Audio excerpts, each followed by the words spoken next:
रतनपुर गांव में गंगाराम नाम का एक बहुत ही नेक दिल व्यक्ति रहता है। गंगाराम का एक भरा पूरा संपूर्ण परिवार है। परिवार में 3 बेटे और एक बेटी है।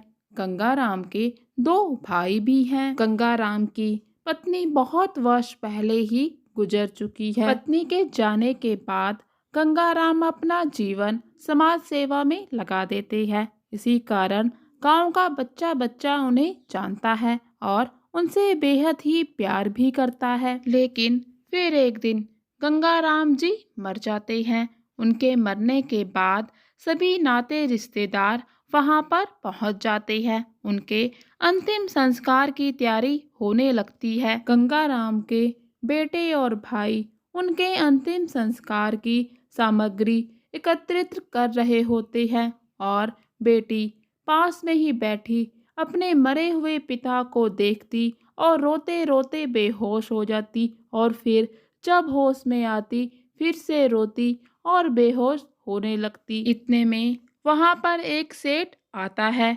वो कहने लगता है कि गंगाराम जी ने मुझसे 2 लाख रुपए उधार लिए थे और आज मैं अपने कर्ज के 2 लाख रुपए वापस मांगने आया हूँ। पहले आप मेरे कर्ज के 2 लाख रुपए वापस कर दीजिए। उसके बाद गंगाराम जी का अंतिम संस्कार करते रहिए। सेठ कहता है, जब तक आप मेरे 2 लाख रुपए नहीं दे देते मैं इनका अंतिम संस्कार नहीं होने दूंगा। ये सब सुनकर गंगाराम जी के तीनों बेटे आगे आते हैं और कहते हैं, देखो कर्ज पिताजी ने लिया था, हमें इसके बारे में कुछ भी नहीं पता, इसलिए हम तुम्हारे 2 लाख रुपए नहीं देंगे। और वो कर्ज देने से पीछे हट जाते हैं। ये सब सुनकर गंगाराम के भाई भी ये कहने लगते हैं, अगर बेटे ही पिता का कर्ज नहीं देना चाहते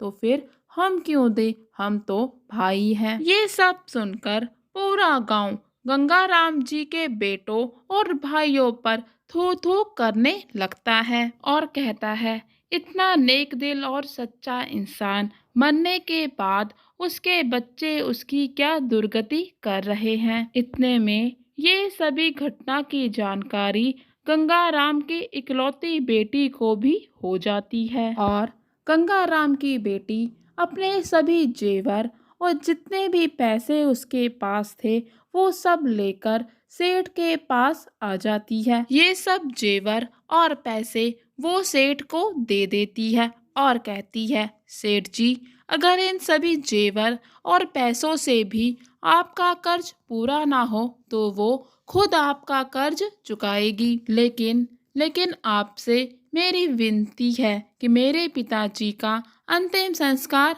होने दे। मरने के बाद उनके साथ ऐसा व्यवहार ना करें। ये सब सुनकर सेठ कहता है, बेटी मुझे माफ कर दो।